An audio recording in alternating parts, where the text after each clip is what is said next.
नमस्कार, सी न्यूज भारत में आप सभी का स्वागत है। मैं हूं आपके साथ ऋचा सिंह। वक्त हो चुका है न्यूज बुलेटिन का। इस बुलेटिन में हम बात करेंगे गोरखपुर की, जहां विराट कुश्ती दंगल का आयोजन किया गया। आगे चर्चा होगी झांसी की, जहां कस्बा मोट में दो समुदाय गणेश विसर्जन के दौरान आपस में भिड़ गए। साथ ही चर्चा होगी कैमूर की, जहां मां मुंडेश्वरी वन्य प्राणी इको पार्क का उद्घाटन मुख्यमंत्री द्वारा किया जाएगा। इन तमाम खबरों पर करेंगे विस्तार से चर्चा। खबर गोरखपुर से, जहां खजनी तहसील क्षेत्र अंतर्गत बनझूंगिया समय माता मंदिर ग्राम पंचायत समुदाय में बड़े रविवार को विराट कुश्ती दंगल का आयोजन किया गया। जंगल में छोटे बड़े लगभग 70-75 जोड़ी पहलवानों ने अपनी कला का प्रदर्शन किया।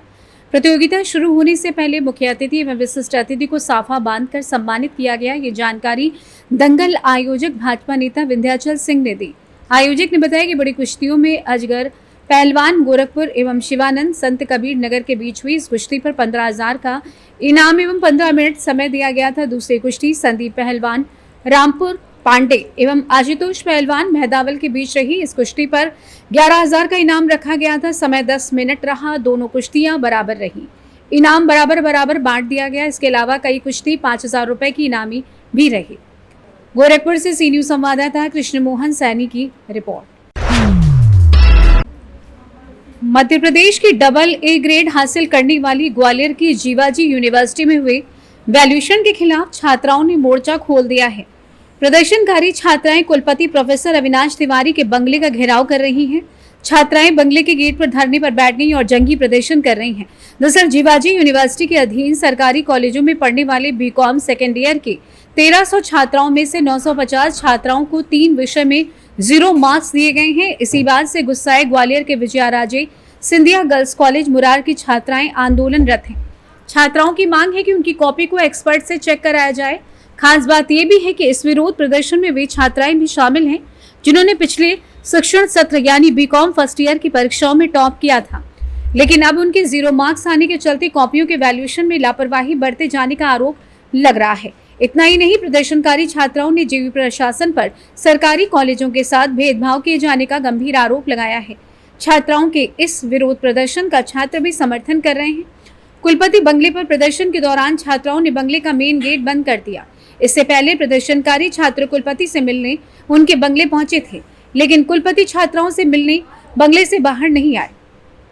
छात्राओं के प्रदर्शन को देखते हुए मौके पर पुलिस फोर्स बुलवा ली गई। प्रदर्शन के दौरान कई दफा पुलिस और प्रदर्शनकारियों के बीच तीखी नोकझोंक भी हुई। फिलहाल छात्राओं का धरना जारी है। वे हर हाल में कुलपति से मिलने की जिद पर अड़ी हुई हैं। हालांकि प्रदर्शनकारी छात्राओं का नेतृत्व कर रही शिवानी ने साफ कर दिया है कि जल्द ही कुलपति ने उनसे मुलाकात नहीं की तो वे ग्वालियर कलेक्ट्रेट पहुंचकर कलेक्टर रुचिका चौहान से मिलेंगी और अपनी समस्याओं से अवगत कराएंगी। आइए जानते हैं इस विषय में प्रदर्शनकारी नेत्री VRG कॉलेज ग्वालियर शिवानी कुशवाहा ने और क्या कुछ कहा। क्या नाम है आपका? शिवानी नाम है मेरा। अच्छा, क्यों आप यहाँ प्रदर्शन कर रही हैं? क्या कारण? इन लोगों ने हमारी कॉलेज के अलावा भी और भी इस कॉलेज को फेल कर दिया है, हमें भी फेल कर दिया है, हमारी लड़कियां जो हैं उनको फेल कर दिया है, सप्लीमेंट्री दी है। तो हमें ये कंफर्मेशन लेना है कि हमारा रिजल्ट रिजोल्यूशन कब तक होगा। हम लोग पिछले 3 दिन से यहाँ पे आ रहे हैं, जा रहे हैं, बट यहाँ पे कुछ सुनवाई नहीं हो रही है। वो आते हैं, झूठ बोल के चले जाते हैं, भाग जाते हैं।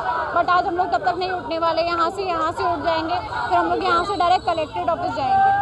कितनी छात्राएं हैं जिनको अप्रोक्स हमारे कॉलेज के अलावा भी और भी लड़कियां हैं जिनको फेल किया उन्होंने। वो 1,000 लड़कियां हैं और हमारे कॉलेज में कम से कम 500 लड़कियां हैं जिनको उन्होंने फेल और सप्लीमेंट्री दी। क्या लगता है आपके इसके पीछे कौन है? कुछ नहीं, कुलपति है। कुलपति कुछ की सुनता नहीं है, वो तो बस चले जाते हैं, झूठ बोलकर चले जाते हैं और कुछ नहीं है। कुलपति जी की वजह से ही सब कुछ हो रहा है। ये सब कुछ मतलब ये मान के चलिए कि हमें ये तो कंफर्म करें कि कौन कॉपी चेक कर रहा है, कौन क्या कर रहा है, बट ये इन्फॉर्मेशन कोई देता ही नहीं है। मैं पिछले 11 तारीख की टाइम रिजल्ट अनाउंस हुआ था तो मैं आई थी 11 तारीख को, तो उन्होंने हमें वापस कर दिया था कि आप यहाँ से चले जाओ, आपको इन्फॉर्मेशन दे दी जाएगी। दूसरे दिन मैंने कॉल किया तो उन्होंने झूठ बोल दिया कि कुछ नहीं हो पाया। और अभी कल हम लोग बैठे थे 12 बजे से 6 बजे तक बैठे, किसी ने कोई सुनवाई नहीं की, किसी ने कोई आया नहीं। वो वहाँ से पीछे वाले गेट से भाग गए। तो ऐसा क्यों कर रहे हैं? बच्चे से बात तो करें, कम से कम बात क्यों नहीं कर रहे हैं? बात तो करें। आगे क्या करें? आगे कुछ नहीं, बस अगर ये लोग नहीं सुनते हैं तो हम लोग कलेक्टेड ऑफिस जाके कलेक्टेड मैम से बात करेंगे कि हमारे साथ ऐसा क्यों हो रहा है। प्राइवेट कॉलेज में सब लोगों को पास क्यों किया जाता है, गवर्नमेंट कॉलेज में क्यों फेल किया है आप लोगों क्या इनकी क्या मंशा है, ऐसा क्यों कर रहे हैं? सर कुछ नहीं है, सत्ते की वजह से कर रहे हैं। इनके जो सत्ता चल रहा है, जितने भी लोग आते हैं, जितने भी टीचर्स आते हैं, कॉलेज वाले आते हैं, उनके साथ तो ये बैठ जाते हैं। बच्चों से किसी से नहीं मिलते हैं। बच्चों से बोल दिया जाता है कि 4 बजे के बाद मिलेंगे और 4 बजे के बाद फिर वो चले जाते हैं। आप कौन से कॉलेज की छात्र? मैं VRG गर्ल्स कॉलेज से हूँ, तो मैं लड़कियों को लेकर आई थी क्योंकि सबकी डिमांड थी कि हमारे नंबर आने चाहिए, क्योंकि सबको अपने आप पे भरोसा है। हमने लिखा हुआ है, मेरा मानना तो ये है कि 0 नंबर आपने 0 नंबर किस वजह से दिए, आप तो वो तो क्लियर करो, बट वो क्लियर ही नहीं हो रहा है, कुछ भी बता ही नहीं रहे हैं कि क्यों किया है, क्यों नहीं। ग्वालियर से सी न्यूज संवाददाता शिवम चौहान की रिपोर्ट। झांसी के कस्बा मोड़ में 2 समुदाय गणेश विसर्जन के दौरान आपस में भिड़ गए, जिसमें एक समुदाय से लेकर हिंदू संगठन आगे आए और थाने के सामने ही नारेबाजी करने लगे। थाना परिसर में ही धरने पर बैठ गए और दूसरे समुदाय की गिरफ्तारी की मांग करने लगे।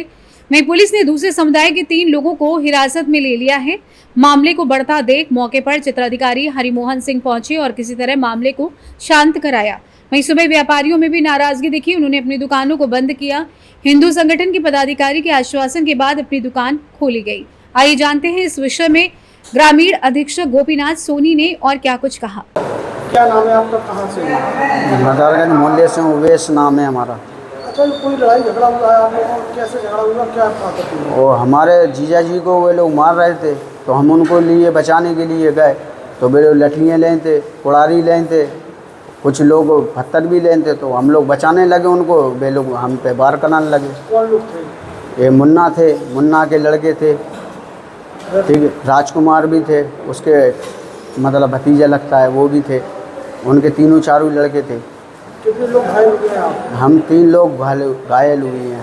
फिर आपने पुलिस से बात हाँ करी, की? पत्थरबाजी भी की? हाँ पत्थरबाजी भी लिए, कुड़ारी भी लेते वो, और डंडे भी लेते वो। अभी कहाँ आए हैं? हम मेडिकल में अभी मोट। कौन लेके आया? हमारे मोहल्ले वाले लेके आए हमारे को। पुलिस आई? हाँ पुलिस आई है। माता जी क्या नाम है, कहाँ की रहने वाली? नीलम देंगे मदारगंज कसाई मंडी। क्या हुआ आज आपके साथ? हमारे साथ हाँ आदमी की मारपीट की, उनको बचा रहे थे। हम लोग को सबको पूरे घर को मारा, 4-5 जनों को। किस बात को लेके झगड़ा हुआ, किन लोगों से हुआ और किन्ने मारपीट की? गणपति सरा के आ रहे थे कि रंग उड़ गया, रंग के पीछे मारा सबने। अच्छा, हाँ गुलाल को मोहल्ला के थे, और दमाद से हुई पूरा मोहल्ला न मारे, बाजे वाले हैं, पूरे बाजे वाले। कितने लोग घायल हैं आप लोग? हम लोग हैं 5 जने। क्या बातचीत कुछ हो गई थी क्या उनकी? हाँ लड़ाई हम लोग बचा रहे थे, बस लगे मारने लगे। ये जिनसे लड़ाई होती पूरा मोहल्ला आ जाता, सब मारते, वे पूरी बरादरी एक है। वे कुछ किस बात को लेके लड़ाई हुई, कुछ पता है? हैं लड़ाई हुई? फिर रंग चला गया, रंग के पीछे गणपति सरा पे गए। अच्छा, गणपति। हाँ। झांसी से सी न्यूज संवाददाता दिलीप कुमार मोट की रिपोर्ट। कैमूर जिले में बिहार का इकलौता वन्य प्राणी इको पार्क मां मुंडेश्वरी धाम के परिसर में बन रहा है, जो 14 एकड़ में फैला है, जिसका 7 एकड़ पहाड़ी इलाका है और 7 एकड़ समतल भूभाग में बना हुआ है। ये वन्य प्राणी इको पार्क का उद्घाटन बिहार के मुख्यमंत्री नीतीश कुमार 12 सितंबर को करने वाले थे, तो वहीं विशेष कार्य में व्यस्त होने के कारण कैमूर नहीं पहुंच पाए। इसे अगली तिथि 18 सितंबर को सुनिश्चित की गई है, जिसको लेकर तैयारियां जोरों शोरों से चल रही हैं। इस पार्क में वन्य जीवों को प्रदर्शित किया गया है। 80 फीट ऊंचे लोहे की सीढ़ी नुमा एक मीनार बनाया गया है, जहां से पूरा क्षेत्र आसानी से देखा जा सकता है। इस पार्क की कलाकृतियां काफी आकर्षक हैं, जो पूरी तरह से प्राकृतिक दिखाई देती हैं। पेड़ों पर झूलते बंदर, डायनासोर, मगरमच्छ, सूर्य नमस्कार को भी दर्शाया गया है। घोड़ा, मोर सहित वन्य जीवों को उनके हिसाब से उचित जगह दी गई है। देखने में काफी सुंदर है, जो मन मोह ले रहा है। मुख्यमंत्री के उद्घाटन के बाद ये पार्क लोगों के लिए भी खोल दिया जाएगा। जानकारी देते हुए कैमूर डीएफओ चंचल प्रकाशम ने बताया कि 10 करोड़ की लागत से मां मुंडेश्वरी वन प्राणी इको पार्क बनकर तैयार हो चुका है, जिसका उद्घाटन मुख्यमंत्री 18 सितंबर को करेंगे। आइए जानते हैं इस विषय में डीएफओ कैमूर चंचल प्रकाशम ने और क्या कुछ जानकारी दी। देखिए, माता मुंडेश्वरी का जो मंदिर है यहाँ पे कैमूर में काफ़ी प्राचीनतम मंदिर है। वो पौरा पहाड़ी पे स्थित है। तो उस पहाड़ी के नीचे जो है काफ़ी जो भूमि थी वो अतिक्रमित भूमि थी, वहाँ कचरा फैला रहता था। तो अतिक्रमण हटा करके कचरा साफ करके वहाँ पे 14 एकड़ में हम लोगों ने एक पार्क बनाया है। वो वन्य प्राणी पार्क है। वहाँ पे लोग जा करके और जो वन्य प्राणी है उसके बारे में जान सकते हैं, आनंद ले सकते हैं। तो इसी क्रम में इसका उद्घाटन करने के लिए 18 तारीख को माननीय मुख्यमंत्री जी का कार्यक्रम प्रस्तावित हुआ है। 10 करोड़ की लागत से 14 एकड़ में फैला हुआ यह पार्क जो है वो बन के तैयार हुआ है। सर पहले उद्घाटन करना था सर 12 तारीख को। हाँ, 12 तारीख को पहले प्रस्तावित डेट था, लेकिन इसके बाद इसको शिफ्ट करके 18 तारीख को किया गया। 18 सितंबर को जो पर्यटक आएंगे उनकी क्या पूर्ति बढ़ जाने की वजह से पर्यटक ज़्यादा संख्या में आएंगे और आकर के वहाँ पे ज़्यादा समय भी बिताएंगे, जिससे कि वहाँ पे जो भी होटल है, खाने पीने का, रहने का जो भी वहाँ पे है, उसकी अर्थव्यवस्था में भी इजाफा होगा। कहाँ से पर्यटक आते हैं? देखिए, माता मुंडेश्वरी काफ़ी प्राचीनतम मंदिर है और यहाँ पे भारत के बहुत शहरों से यहाँ पे पर्यटक आते हैं। मुख्यतः यहाँ पे यूपी से, अपने झारखंड से, बिहार से, बंगाल से यहाँ पे पर्यटक आते हैं। विदेश से निसंदेह वाराणसी में जो भी पर्यटक विदेश से आते हैं वो भी एक बार मुंडेश्वरी दर्शन करने के लिए जरूर आते हैं। कैमूर से सी न्यूज संवाददाता ओम प्रकाश तिवारी की रिपोर्ट। खबर नासिक से, जहां चंदवाड़ के स्थित राहुल में केंद्र सरकार ने प्याज के निर्यात मूल्य में कटौती की है। चांदवड़ विधायक डॉक्टर राहुल दादा अहेर की मौजूदगी में किसानों, पदाधिकारियों व कार्यकर्ताओं ने आतिशबाजी कर त्योहार मनाया। इस अवसर पर राष्ट्रवादी कांग्रेस पार्टी के तालुका अध्यक्ष रघुनाथ अहेर के केयूबी समिति संचालक पंडरीनाथ खटाल और कुबा समिति संचालक योगेश ढोमसे ने अपने विचार व्यक्त करते हुए केंद्र सरकार को धन्यवाद दिया। इस अवसर पर भाजपा तालुका अध्यक्ष मनोज शिंदे, अध्यक्ष नितिन गांगुर्डे, युवा मोर्चा तालुका अध्यक्ष शांताराम भावर, भावराव देवरे, वाल्मीकि पवार, बापू सोमवंशी, पिंटू भोयटे, अमर मापारी, अमोल देवरे, राहुल हैंडंगे आदि मौजूद रहे। त्याचं कारण असं MSP कमी झाल्यामुळे कांद्याचे आहे ते भाव बाजार निश्चितच अजून वाढतील आणि त्याचा फायदा शेतकरी वर्गाला होईल आणि कायमस्वरूपी निर्यात बंदी उठवल्यामुळे यापुढेही सर्वसामान्य शेतकऱ्याला, सर्वच शेतकऱ्यांना त्याचा फायदा होईल। आज खऱ्या अर्थाने केंद्राच्या NDA सरकारचे आदरणीय पंतप्रधान नरेंद्रजी मोदी साहेबांचे असतील, आपल्या महायुतीच्या सरकारचे आदरणीय मुख्यमंत्री एकनाथजी शिंदे साहेब असतील, आमचे नेते देवेंद्रजी फडणवीस असतील, अजितदादा पवार साहेब असतील, यांचे आपण शेतकऱ्यांच्या वतीने आज आभार मानतो की केंद्राने कांद्यावरची जी MAP $550 होती ही आज ₹0 केलेली आहे। आपण जर दरवेळेस पाहिलं तर भाव इथं जर कमी झाले कांद्याचे तर मग केंद्र हे कायमचं धोरण राहायचं की MAP कमी करायचं, पण यावेळेस पहिल्यांदा असं झालेलं आहे की आज बाजारामध्ये 4-4.5 हजार रुपये कांद्याला भाव असताना पण आज MAP ही 0 केली। आमच्या मार्केटच्या संचालकांनी, ज्येष्ठ संचालक खताळ साहेबांनी जसं सांगितलं, सकाळी मार्केटमधले जे काही व्यापारी होते त्यांचं म्हणणं होतं की आम्हाला जे कांदा निर्यात करायला जो काही खर्च व्हायचा तो खर्च आज जवळजवळ अर्ध्यापेक्षा कमी होणार आहे आणि याचा स्वाभाविक आहे की याचा परिणाम कांदा उत्पादक शेतकऱ्याला पण 4 पैसे जास्त मिळणार आहे। आता थोडंसं विरोधक कुठेतरी म्हणायला लागणार की आता कांदा संपला आमचा आणि मग आता काय, पण या निर्णयाने येणारा कांदा जो असेल, आपल्या कांदा उत्पादक शेतकऱ्यांकडे अजूनही मोठ्या प्रमाणामध्ये कांदा शिल्लक आहे।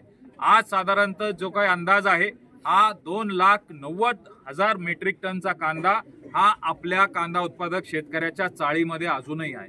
मोठ्या प्रमाणामध्ये कांदा उत्पादक शेतकऱ्याला त्याच्या कांद्याला भाव मिळाला नाही, हा कांदा उत्पादक शेतकरी आज कुठेतरी सुखावलाय। विरोधकांना याच्यामध्येही राजकारण दिसतं, हे दुर्दैव आहे। 4 पैसे जर आपल्या शेतकऱ्याला जर चांगले मिळतायत तर या निर्णयाचं स्वागत आपला कुठलाही शेतकरी नेता जो असेल तो करणारच आहे। म्हणून आज भारतीय जनता पक्ष असेल, महायुतीचे आमचे सर्व पक्ष असतील, यांच्या वतीने आम्ही केंद्र सरकारचे आणि राज्यातल्या महायुतीच्या सरकारचा अभिनंदन आणि आभार मानण्यासाठी आज इथं आम्ही जमा झालेलो आहोत। नासिक से सी न्यूज संवाददाता संजय जाधव की रिपोर्ट। फिलहाल न्यूज बुलेटिन में बस इतना ही। देश दुनिया की तमाम खबरों की जानकारी के लिए आप देखते रहिए सी न्यूज भारत। हर खबर आपके साथ, आपके हाथ।